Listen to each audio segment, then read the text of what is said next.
having a life scholarship and being able to afford to go to college made me feel inspired to go. When I got a life scholarship, it was such a relief. I knew that I wanted to have an impact. Having a life scholarship through the SC Education Lottery was huge. It gave me the opportunity to make that impact right here at home. The South Carolina Education Lottery. A better you, a better us, a better South Carolina. Visit sceducationlottery.com/betteryou. You have unread texts from Golf Buds. Would you like me to read them?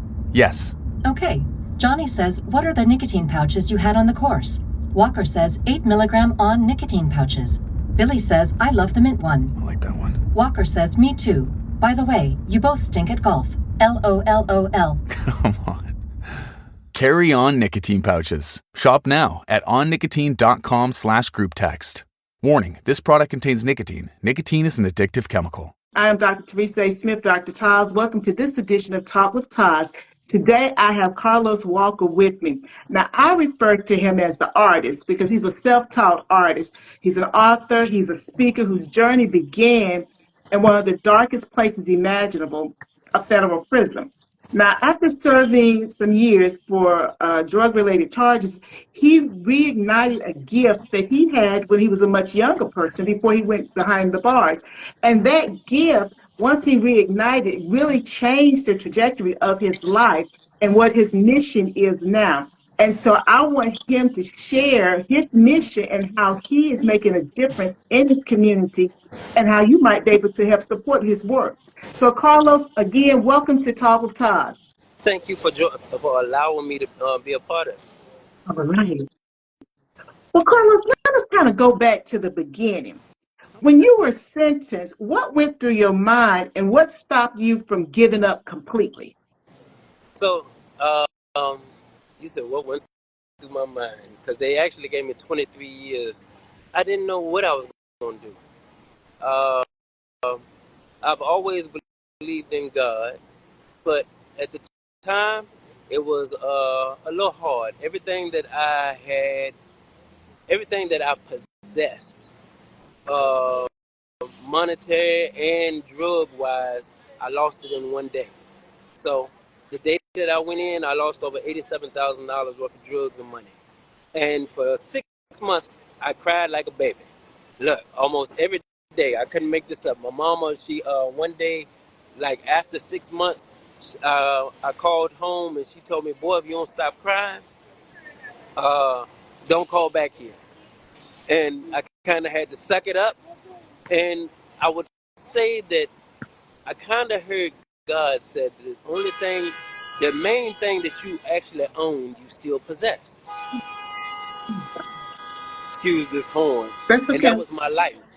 Uh-huh. And that was my life. And when I realized that I still had life and breath in my body, I also realized that even if I didn't come home till 20 years later, as long as God is with me, nothing can stop where I was going to become or end up at. But as we both know, that isn't the story. I only did 13 years, and here I am today, mind blown.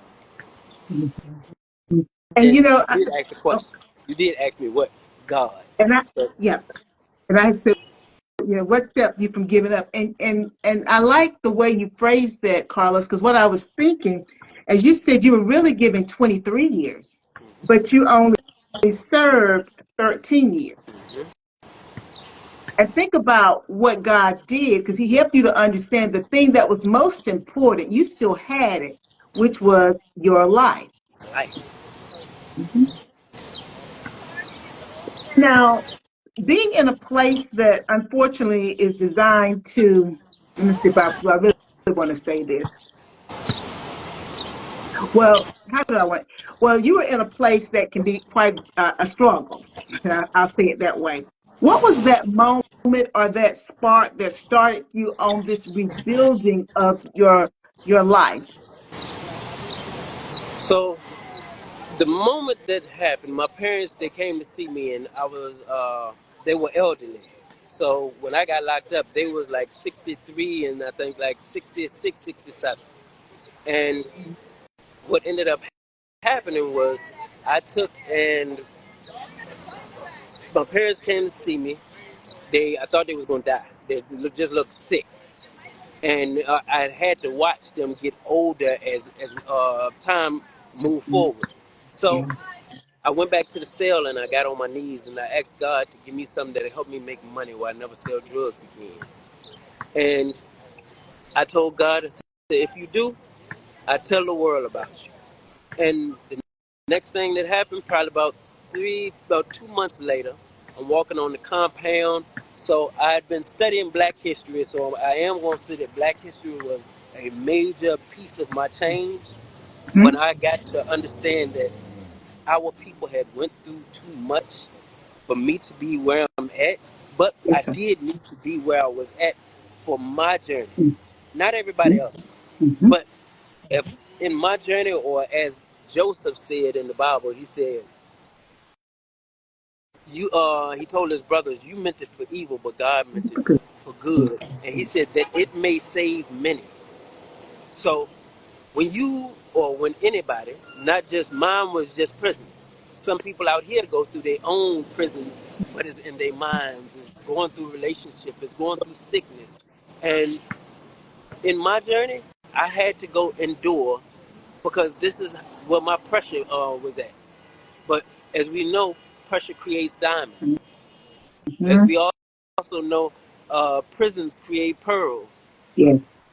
Because a piece of dirt don't do nothing but go into a clam's mouth, and what happens?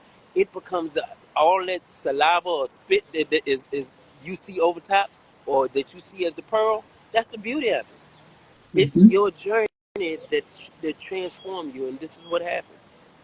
Now, Carlos, I like how you're weaving that. And a question just popped in my brain. You're right, we have purpose. So my question then becomes, when you look back now, and of course we understand, I understand that, and I think you would agree with me, you correct me if I'm wrong. You're at a place now where you understand that the prison was a part of your journey to get you to where you are now. Now, my question is, I don't want to be radical, Yeah, but I'm please thinking do. about it from multiple perspectives.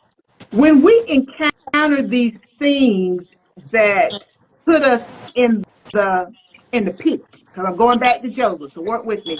When we encounter these things that put us in the pit, of course we have free will, so we make a decision.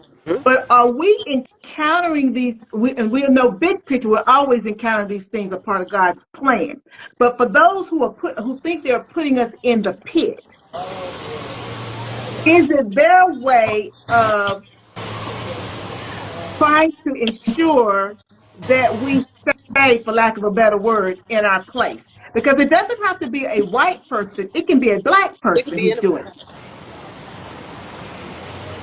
No, I say it could be anybody. But Exactly. So, is that what is happening? And then we have to be, white or black, have to be intellectually mindful. 'Cause I'm not talking IQ when I say that, but intellectually mindful of what is actually taking place. I put it this way: I, I look at life now that things are meant to be the way they are. When people or opposition happens, it's supposed to happen. You don't get the best version of you unless you have it.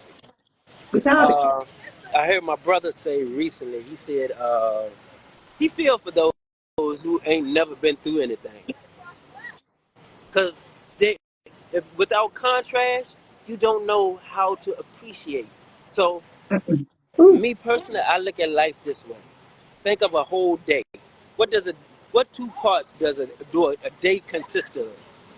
Day and night. day and night. So if I don't never understand night, I will never appreciate my day. So while we think it's people, oh Lord, while we think it is people that are doing things to us, sometimes it's also God Uh-huh. pushing you to the next position. When Mhm. you lose a job, God is pushing you to another, but your mind is still on what I had, opposed to where's God taking me.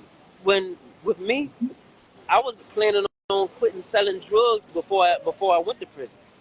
But man, hey, in God's eyes, either you're moving too slow, Slow. or I need you to go understand what life is like for some other people. So guess what? I can get you to the next stage where you can help and have a testimony to help others. Because, and one of I'm gonna say my favorite verse out of the Bible. It's Revelations 12 and 11. And they overcame by the blood of the Lamb and by the Mm-hmm. word of their testimony. It's your testimony. People who ain't never did nothing, they got a testimony. They don't see it. But for people who have went through something, you got a testimony that can help somebody realize that God still exists. You can understand from a different part that, hey, without the things that I've been through, I wouldn't be the person that I am. My second book is called The Autobiography of the Butterfly, How the Caterpillar Made It Through. And Mm-hmm. it's about a butterfly telling its caterpillar story. If you never share your caterpillar story, nobody get to see how powerful God has been in your life. So thank God for all those who may have, in my mind at that time, was hindering me. I thank God for them. Yes. I thank God for prison today, because guess what? Yes. Yes, it I may have hurt some people being there, Mm-hmm. but look at what I am now. My parents got to see me a better person. But not only just a better person, a person with a mission is trying to help save our youth. Help, Mm-hmm. not just help inspire our elderly or anybody around my age. As long as you got breath in your body, you can do things that you would not even be able to imagine. Well, thank you for mentioning the autobiography of the butterfly, but I want to go back to walk a mile in our shoes. What if? The walk a mile in our shoes. So, when did you realize that you had a series, that you had a book there, or you had a work that would make a difference in our community and in our youth eyes? Because again, I always like for our youth to see multiple types of individuals. You don't have to just be an athlete. You don't have to be just a performer, an actor or performer. There are so many ways that you can make an impact. And the more role models they see, the more I think it expands their minds. So when did you realize that you had something very powerful in the walk a mile in our shoes? Sitting in prison. So when the idea came to me, one, I read the whole entire Bible and I started realizing certain stuff, and there was a few other books. As a Man Thinketh by James Allen, Think and Grow Rich by, I think it's Napoleon Hill. I read these books and it started changing my mindset. But sitting in prison, I heard God say three things. This was in 2014. You're going to leave prison early. The world is going to see your artwork and that you are a millionaire. And I'm sitting in prison and I'm like, how? But I believed it. I started believing it, but I started speaking it back to myself. So 15 times a day for a year and a half, I would say, I'm leaving prison this year. The world is going to see my artwork and I am a millionaire. And what ended up happening, it started reframing my mind. But in prison, they would allow us to have art shows. And I would put my art in there and I would go down there and I would watch people all day long look at my art and marvel. Some of them be like, oh, some of them be like, they would love the art. And I realized that this is something that I want to be as an artist. Mm-hmm. So while there, I ended up writing three newspapers, all black newspapers, the Miami Times, the Florida Sentinel, and then there's one called AFRAM in Texas, African American, I forgot the name of it. But I wrote them, and all three of them put my art in their newspaper. And I started telling my sister them, I said, look, I'm going to be a millionaire. I would tell them over and over, over and over. One of my sisters, she do newsletters, and she wrote one day, she said, I got tired of hearing this boy say that he was going to be a millionaire until I seen his art in the newspaper, and she became, I would say, my first believer. And I even had one of my roommates while I was in prison, excuse my language, he said, your artwork ain't going to be shit. And it hurt, But I'm glad that he said it, but I'm glad for the most part that I did not believe it. Because if I had believed it, I would have quit doing that art. And there is over, I would say, 11,000 something people that would have never met me, received my book, or that I have somewhat inspired even in their lives right now, where they always tell me, "Hey, I appreciate you. Thank you for the words." But it was God allowing my light to shine. Mm. So this little light of mine, I'm gonna let it shine. Let it shine.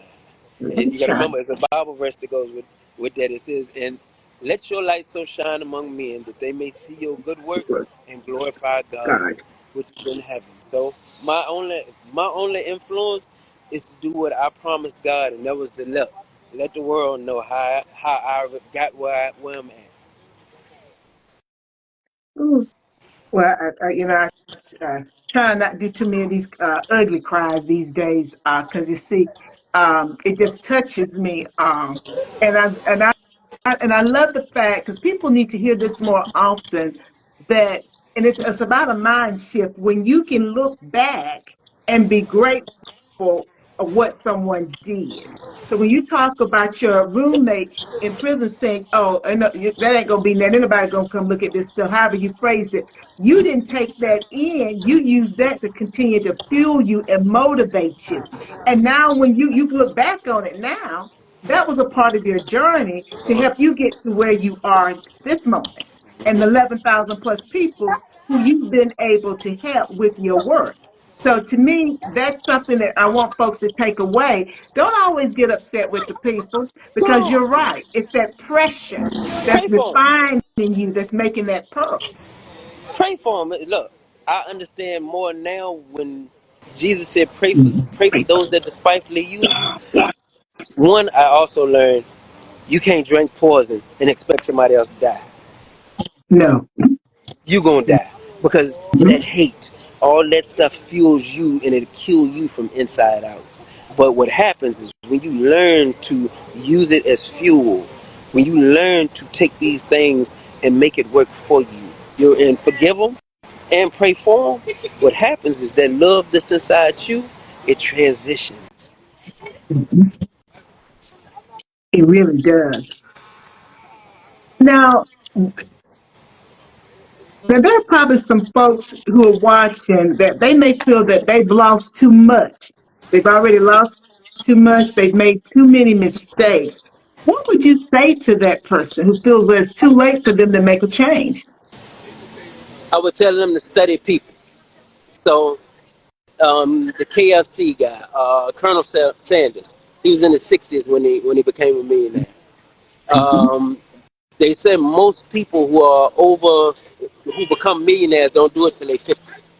These days, yes, you are having young people do it, but they are immature with it as well. Mhm.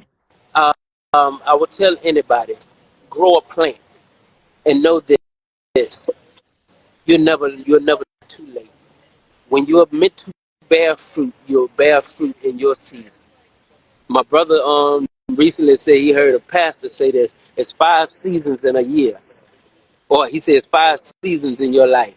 And I was like, I'm thinking, but he says winter, summer, spring, fall, and then there's due season.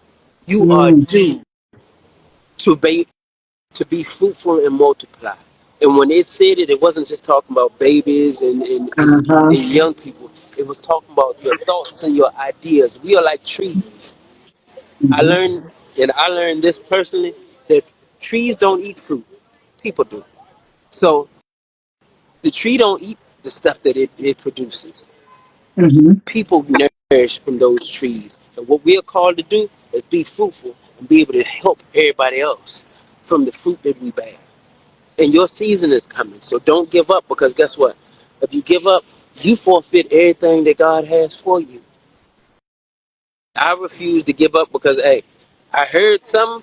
I've seen 2 of the 3 things that I named off that I heard God tell me. I would leave prison early. I left 4.5 years early. My artwork God told me my artwork, the world will see my artwork. Right now, my artwork has been at the World Trade Center 3 years in a row. I've exhibited in D.C. twice, Baltimore twice, Florida, Georgia, Philly twice, Ohio now. I've sold over 12,000 copies of the book, but 11,700 been hand to hand and me signing every one of them. But in front of the African American Museum, I have sold anywhere between 8,500 and 9,500 books standing out here in the last 4 years. What I can tell you, you can quit if you want to. You will not reach your due season. Look, there's a thing called due season, and hey, the $1,000,000 is called the fruit of my labor. It's not even technically for me. I will be able to do as that tree do and help other people. I am called, and so are you, to help other people that they may be fruitful. But if you give up, the people that need to see you there won't see you there because you won't be there. You've already told them they need to do their planting and understand that when they plant, they're not planting to bear fruit for themselves. They're bearing fruit for others. And I think that's a good analogy, and it's actually what we're doing. If you could tell Carlos, if you could go back now, if you could look back and tell the younger man, right, as he's about to make the decision to start, selling drugs or whatever, if you could tell him anything, because you know what he felt, you know why he made the decisions that he made, what would you tell your younger self? Keep going because it's gonna help you later on. Don't stop. Do what you're about to do, because if you don't do it, you will not be able to survive with everything that's going to happen in your future. Look, as much as I hate that I poisoned our community, some things it need to be done to get you where you're going. The caterpillar. Yeah. The caterpillar of you going, you look it up, it is destructive. It eat up everything that is in its way when it's a caterpillar. But then there's a time that it goes into its cocoon and reinvents itself. It takes off its old, it becomes a new creature. As the Bible tells you, become a new creature. It pulls off its old body, which is the worm, and becomes jailed inside of that cocoon. And God inside Almighty.